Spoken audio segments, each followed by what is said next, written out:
to Unplugged with Eraldo and Darren. I'm Darren Karp. Of course, is Eraldo Molina right over here. We are in the gorgeous neighborhood of Chelsea here in Manhattan at Slate, one of my favorite bars here. Eraldo, you ever been here? I have never been here. This is an amazing place. By the way, you should be here and check it out. They've got games, they got bowling, I mean, everything. It's just amazing. Are you old enough to drink, though, Eraldo? No. I'm not old enough yet to drink, but hopefully soon I will. Hopefully soon. Well, here we're with our two very good friends. We have Frank Mancuso and Diana Liberto from Walk My Mind. Thank you guys so much for being here. Great to be here. So Diana, tell us how Walk My Mind was hatched. It was hatched from adversity. Unfortunately, I had a series of very sad, difficult deaths in my family, very close together. And I became depressed, obviously, but I also had PTSD, and I was really in a bad spot. I couldn't exercise, I couldn't do anything. And about a year in, I hired somebody just to take me for a walk. Literally. I gave her $75. I said, take me for a walk, and I went for a walk with her. It felt great. Went the next day. I mean, I had been on the couch, work couch, for a year. Oh my God. Went the next day, and I just started talking about how amazing just getting outside and moving felt and what it did for me. And I said to her, I would love to be able to tell other people about this. I just think people need to know that the simplest thing in the world that's right outside their door can do so much for them. And it grew from that. Like, it just possessed me, the idea of getting it out there that everybody should just be taking a walk. How long ago was that, by the way? So that was 2015. Oh, wow. Oh my God, 2015. Wow. Yeah. So what was your goal, actually, when you created the app? So my goal was to really let people know that walking, it's not just physical exercise. It's mental, it's emotional, it's psychological. It does so much for you. It takes you out of a dark place. And I really felt like, since that was so transformative for me, I needed to say it. And it seems simple, like everybody kind of knows it, maybe, but it really happened to me. And I felt like that meant I needed to let other people know. I needed to tell people. I needed to get it out there. My parents always encouraged a walk after dinner, and just a 30-minute walk every single day. And being a New Yorker, it's like transformative for your mind. Frank, I want to get you in on here. How can corporations use Brand Box, and what is Brand Box? Sure. So let me just say, Walk My Mind has bring together movement and activity, and one of the exciting things it does is also bring communication. So the Brand Box is a tool that corporations can use to create contemporary kind of methodologies to communicate to employees. So instead of old-fashioned emails that nobody reads or newsletters that are sort of antiquated and not really environmentally friendly, you can put in corporate information like new employee onboarding, wellness information, leadership talks, all through the Brand Box. But what we do is also combine it with a challenge. So we're actually asking people to listen and move. So it's kind of an exciting way to really kind of turn corporate wellness kind of upside down. How can corporations then incorporate in their work environment, basically? So it's really easy. So we have scaled this product that Diana put together. It's an app. It's an app, and we make it available to corporations and to health plans as a way to kind of enhance their wellness programs. So it is kind of sold in this SaaS model. So it is a product that you're going to purchase. We're going to charge you a PEPM for it. Corporations make it easy. We make it really easy for corporations to install it. We bring account management. We bring our expertise and best practices to help them really curate Walk My Mind. So challenges and communications all work together as one exciting program that we launch really simply in about 4 weeks. And every month we create a new challenge and curate a new piece of information for the Brand Box. That's so smart. I mean, at my job, the one of several that we have, I see all these standing desks and people, you know, like I rarely sit on the subway. I try and stand up, and everyone recently has been saying that sitting is the new epidemic. So is that true? Is it a health risk? We're sitting right now. Do I need to be standing up? Do we need to be doing crunches or squats? I'm What's ready for happening? crunches. Yeah, exactly. The good news is it really just doesn't require, sitting is kind of what Dr. Levine from the Mayo Clinic called smoking. Yes. Standing is the new smoking. No, Sitting is the new smoking. Standing is the new Walk My Mind. Yes. The easy thing you have to do is just about standing. You don't have to train for a 5K or run a marathon. Sitting is an epidemic. When you're sitting 8 or 10 hours a day, you have increases of cholesterol and cardiovascular diseases, obesity. So the idea is to stand every few minutes, or even do incremental movements like take the stairs instead of the elevator. Park your car as far away as possible from your office and walk in. Those small changes will incrementally over time add lots of steps into your day and reduce some of those health risks. So Diana, are there age limitations for this app? Can everybody use it, or is it just for adults? Well, right now we are selling it to corporations, so it's a B2B, right? I mean, in my mind, I envision it, taking over the world, but that's me because I founded it, right? Right. But so right now it is all adults who are listening to it, and aside from the brand box, which is where the corporations themselves can put their own communications, it also has entertaining and informative other podcasts. So, for instance, we were talking about your podcast. Yeah. Right. It could be on this app. So when employees want even a small break that they can take, they can go outside and listen to something fun or listen to something that they want to learn. And I just make sure that there's nothing on there that a corporation would not want their employees to listen to, obviously. True. So there's no bad content. Correct. It's just all good and fun. What do you find is the hardest part of, what's the first step in sort of this learned behavior? Like, what's the hardest part of getting people to go outside and walk for 20 minutes? So what's that step? That is the thing that I was thinking about when I was walking. Like, how do you get people off the couch or off the office chair, off the desk? And that's why I said, if you develop something that they're interested in, if you appeal to people's interests, they're not going to be going, I hate exercise. I hate taking a walk. This is boring. This is awful. Oh, I can't wait to listen to, like I just listened to one that was a serial. I can't wait to get outside and listen to it because I'm not thinking about, I don't like exercise. I hate walking. You don't think about that. You're distracted. Right. And so that's really what I'm trying to do with this. Right. Is entertain you while you're doing the thing you really didn't think you wanted to do. Right, it's a lot easier, I feel like, to implement a 30-minute walk as opposed to being like, run 10 miles a day. Right, exactly. And walking is also better for your knees and overall And general anyone health. can Exactly. do it. And right? anybody can do Yeah. it. And Right. it doesn't require any equipment. Right. So Frank, do we have any statistics, basically? How many people are using the apps? How many people have implemented the app? Sure. So we're fortunate to have launched this product about a year ago, and we already are into about 4 clients. We have several thousand people on the app today. What's really exciting is about the engagement in the challenges. So these challenges are both listening and walking. So we're able to measure in the background, because metrics become really important in corporate wellness, how often people are participating. And we're excited to say, because we just ran this report, we have about 34% engagement in our challenges month over month at the 4 clients we're in today, law firms, some big corporations. And that is above the average for most corporate walking programs. Most wellness programs see about 20% engagement, so we're pretty excited about to have a stat that's that high. And I think it's because anyone can join it at any time. And you said it well, it's not about running that marathon, it's about getting a few extra steps in a day. Wow, and so who do you really encourage this for? Any person at any given stage of their life, old people, young people, families, Everybody. anything? It crosses every generation. It's good for everyone. Wow. Right. What is Well, the that's what true. is the future?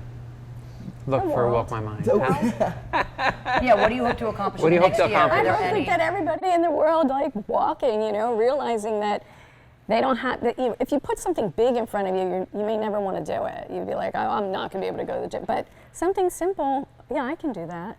And that's really what I want to do. And are there little engagements where if I'm listening to a podcast on Walk My Mind, can I message Frank and be like, oh my God, download this, and this is great for a 20-minute walk? That's where we Future do state. want to It's go coming. with that. That's one You of our want in- future state. Yeah, I call it my dream app, and I have a whole list of things that I want in the dream app, and that's one of them. So people can talk about amongst themselves what they're listening to. They can find other walkers. Like if you're walking your mind, you can see if another person's, and then you can see if they're listening to what you like. It's you almost know? like a book club Exactly. for walking. It is exactly. You know? It sounds Yeah, like it's the power of community, and and again, in wellness, particularly corporate wellness, that's our space. Community is a great driver for people to participate, because it's great when you have a partner or you have somebody that you can talk to when you're being active, participating in a listening mode, or just walking. So we're on the way to developing a really great community aspect. that is amazing. It sounds like we're it. I mean, super It excited. really is amazing. we're big walkers, so Of course, I am absolutely going That's to right. make this happen to my Absolutely everyday right. life. And I'll curse less on my podcast. Put it on there. I think it would help to walk my mind. I think it will. Great, Diana. Thank you so much. Thank for you, joining us. guys. I really Appreciate you appreciate being it. here. Thank you. Thank you very much. Well, guys, we'll take a little break and we'll be right back. Hi, I'm Anthony Gruppo. I'm the CEO for Marsh & McLennan here in the Northeast. Walk My Mind gives a vehicle to our colleagues to just really be able to multitask and grow. Today, you can be in action and be achieving other things that if you can now use Walk My Mind and you can then be healthy and putting your body in motion, your brain is energized. Everything improves. It's a tremendous system. The ability to do it at any time on command is the future. I love social media, I love interactive platforms, and I think that Walk My Mind and podcast is ahead of its time. And what I plan on doing is actually setting it up like a talk show and interviewing entrepreneurs and leaders about what makes them successful. When you're in motion, outside of the normal just sitting in a cubicle or looking at a screen, is when the mind is most creative. When I'm breathing fresh air or I'm moving, and if it helps my heart, great, but motion creates clarity.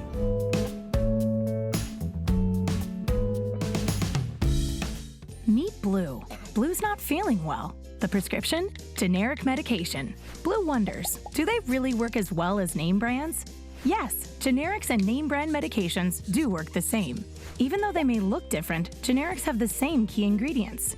FDA approval is equally rigorous for generics to make sure they're as safe and effective as name brands. And Blue even saves some green, making him a little less, well, blue. Talk to your doctor about generics and visit fda.gov/generic drugs.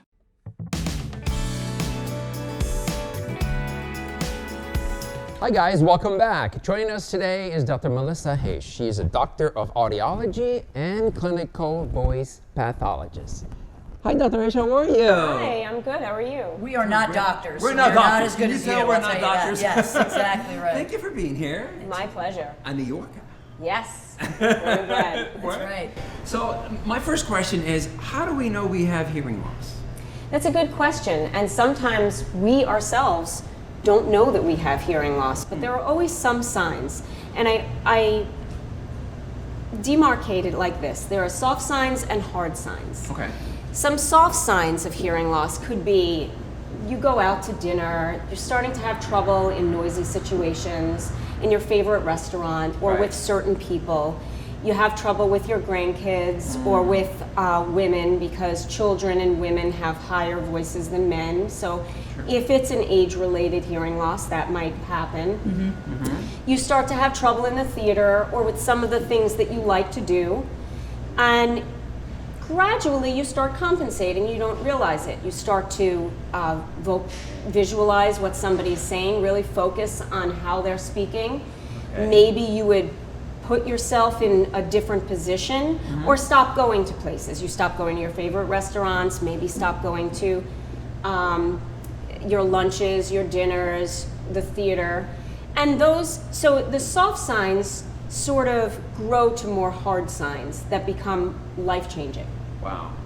But even with those hard signs, oftentimes the individual themselves, they don't realize they have a hearing loss. The person who is best suited to identify it Right. is usually their spouse or their friends or coworkers, because oftentimes the compensation makes the individual feel like they're getting by. Wow. And they don't realize what's happening. But it's somebody around them that says, you know, you keep asking me to repeat myself, Yeah. or you're just not focusing in the company meetings, and you're not going out with us anymore. Why not? So it's oftentimes friends and family that really can make that final decision that something is going on with someone's hearing.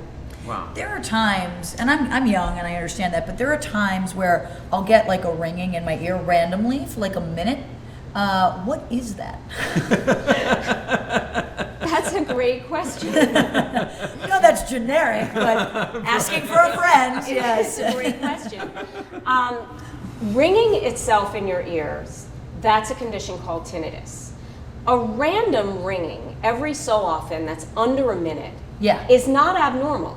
That could be a result of a number of things. It could be something you ate or something you drank, or it could be that you were you may be congested or maybe have something going on, or it just could be an arbitrary idiopathic ringing. Idiopathic, that's my fun word of the day. It means without a cause or without an actual reason. So I'm not losing my mind, is what you're saying, not necessarily. But if it's something that happens more often, Yeah. and for longer than say a minute, then there could be cause for concern. And that's something that happens, say, after you're exposed to loud noise for lengthy periods of time. So you go to a concert and you don't wear earplugs or you don't protect yourself and it's a loud concert, or you go to a festival, or you're working in construction, or you're at the subways and it's pretty loud, or in traffic and it's loud, and you leave that area to go to a quiet area and you feel that you have ringing in your ears for a lengthy period of time, but it goes away and maybe never comes back. It's likely a result of the noise. Right. So And you Dr. said, Heche, I'm sorry, I just want to know, you said you can eat or drink something and that could cause that? Yes. So it's that That's sensitive. crazy. It can be. It depends on, everyone's different. Everybody's body chemistry is different. Right. But it can be that sensitive. So oftentimes someone comes to my office and I'll do a full audiological evaluation, and if they have tinnitus, I will have them fill out different forms, different questionnaires to allow me to know, A, what circumstances the tinnitus comes about in, and B, how serious it is, how much it affects them functionally. How much it bothers them, how frustrated they are, how depressed they are, can they sleep, does it affect them, their daily lives? And that will give me a barometer of how bad this tinnitus is, but I'll also ask about their daily habits. How much coffee do you drink? How much alcohol do you drink? What kind of alcohol do you drink? Do you smoke? Do you eat salty foods? I'm in trouble now. Oh no. These are, and I'm not really in it to change your habits per se, but I am in it to try and make the situation better. And sometimes changing your habits will help to make the situation better. Sometimes we eat or drink things that will cause our blood vessels to constrict, and the blood then doesn't flow as well. I call those vasoconstrictors. I'm not the only one who calls them that. Other people do too. That's not my word. And you're a doctor. We'll take whatever Let me you ask you say. something. If you leave it alone, if you have a hearing issue and you leave it alone untreated, what's the worst case scenario? Obviously hearing loss. Well, permanent, obviously but- hearing loss, and there's a number of things that can happen if you have a hearing loss and you don't investigate it, get it evaluated, and treat it. You're not functioning as well in daily society, obviously. So you're not communicating with your family, your friends as well. And there's not much more important than that, really. Right. You're not doing the things you want to do. So your quality of life is changing. You're not going to the theater, you're not going out to movies, you're not going to restaurants. If you're still working, and hearing loss has hit people at younger ages now, so if you're still working, it may affect you at work. You may not be able to participate in conferences or understand what people have to do. Well, speaking- but a long-term, let me just finish, go, because there's a please. long-term issue. If you keep going with the hearing loss and you don't have it treated, then it affects your brain. Because your brain, like your body, needs nourishment and hydration. So you know how you need to eat, you need to drink water and other fluids. We need nourishment and hydration for our body. And if we don't give our body our nourishment and hydration, we start to wither. We start to get weak, we start to lose weight, and we're not able to do all the things that we can do. And the brain functions in exactly the same way. It's an amazing organ because it can do so much, but it does need our love to go back into it. It needs nourishment and hydration. And what its nourishment and hydration is generally sensory stimulation. What we see, what we touch, what we smell, and of course what we hear being one of the most prominent methods of stimulating the brain. So if the brain is not getting that stimulation, it starts to lose its ability to identify the different sounds, and processing starts to get slower. And research has shown that if hearing loss goes untreated, it can lead to early onset cognitive dysfunction, which leads to dementia and other cognitive disorders. So a good way of staving that off is really treating a hearing loss, because that, if there is one, because that really stimulates the mind. And mind stimulation, brain stimulation is paramount in maintaining cognitive function and maintaining quality of life. Well, Dr. Heche, thank you Yes, so much. yes, I'm never going to thank go you to a so rock much. concert again. You have No, you can. officially scared me. No, you can. I'm a musician myself, and I work with musicians. I implore upon everybody to go to every concert you can. Okay. Go support music. I love I'm music. taking you with You me, can though. do it with protection, though. you. Okay, all right, Thank all you right. for Well, being here. Thank fair you so enough. much. Thank you so much, Doctor. We'll be right back, guys.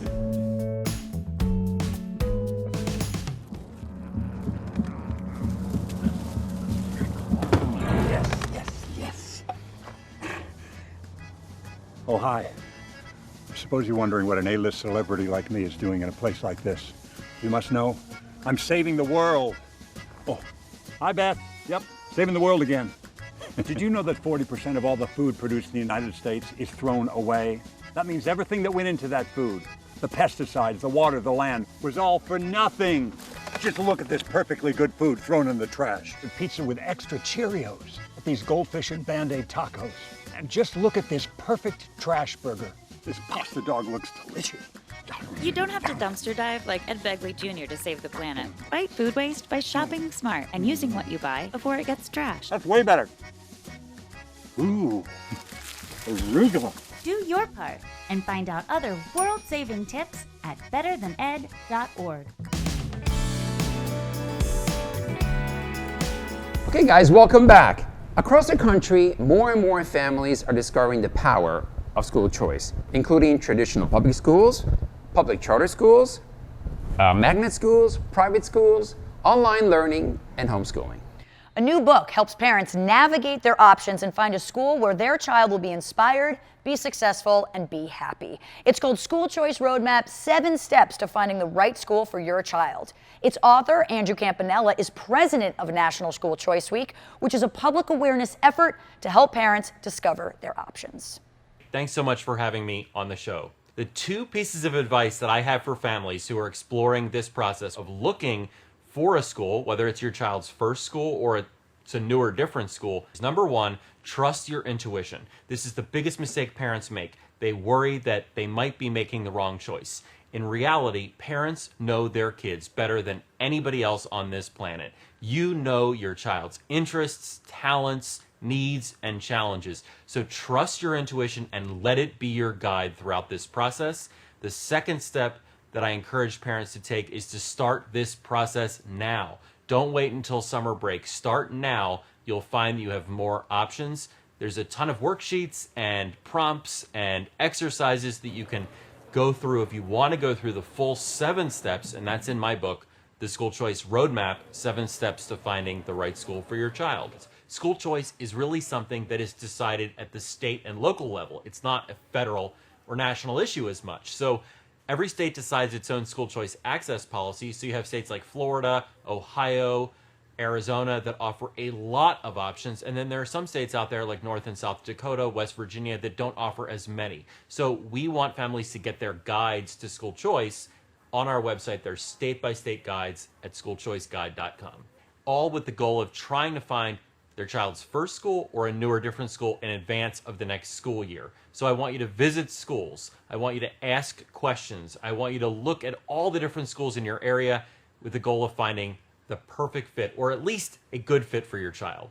We encourage families to go to school fairs, information sessions, parent nights to learn more about the options in their communities. We also encourage families to get a free guide to school choice on our website, schoolchoiceguide.com. There's informational videos there and free podcasts families can get too, all with the goal of helping families navigate the school search process so that they can find a learning environment that meets their children's unique needs. And in many cases, that school will be a good fit for your child. But it's important, if you have choices, to exercise them and to look around, even if you end up choosing your local public school. Research tells us that when parents actively choose their children's education, kids are more likely to succeed in school and graduate eventually from high school. That leads to higher lifelong earnings and just overall happiness. There are any number of reasons why a parent might want to choose a different learning environment. They might think, well, their child isn't learning enough. They're not at grade level. They continue to fall behind and they're not catching up.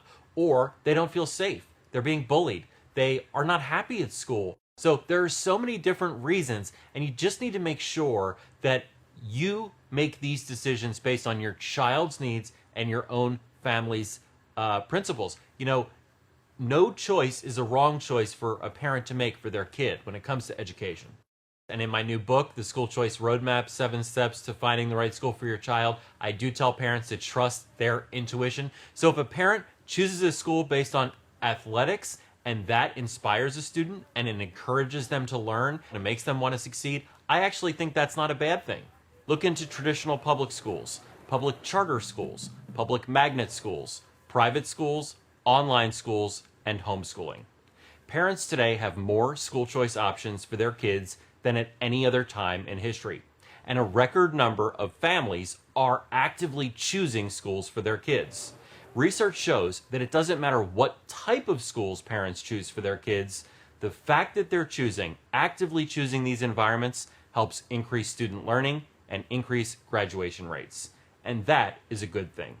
So in order for kids to learn, succeed, and be happy in school, I encourage parents to start the school search process now. I encourage people to go to our website, which is schoolchoiceguide.com. Get a free guide to school choice in your state, watch informational videos, and download our podcast. Again, this is Andrew Campanella with National School Choice Week, encouraging you to explore your family's school choice options and learn more about the book at schoolchoiceroadmap.com. Thanks so much. If you want to start exploring your family's school options, you can find a copy of the School Choice Roadmap anywhere books are sold online. You can see more about the book and download worksheets at schoolchoiceroadmap.com. Well, that is it for our show. I want to thank our guests for being here, and thanks, of course, Slade for letting us use this wonderful place, right? We got to come back for a drink now, officially. Come on now, it's my favorite place in New York. Okay, guys, have a great day, and we'll see you soon. See you later.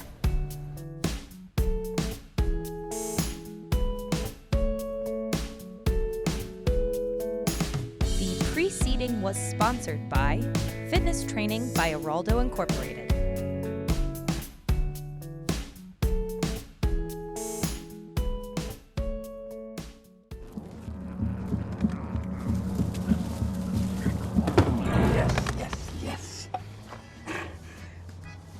Oh, hi. I suppose you're wondering what an A-list celebrity like me is doing in a place like this. You must know, I'm saving the world. Oh, hi, Beth. Yep, saving the world again. Did you know that 40% of all the food produced in the United States is thrown away? That means everything that went into that food, the pesticides, the water, the land, was all for nothing. Just look at this perfectly good food thrown in the trash. The pizza with extra Cheerios, these goldfish and Band-Aid tacos. And just look at this perfect trash burger. This pasta dog looks delicious. You don't have to dumpster dive like Ed Begley Jr. to save the planet. Fight food waste by shopping smart and using what you buy before it gets trashed. That's way better. Ooh, arugula. Do your part and find out other world-saving tips at betterthaned.org.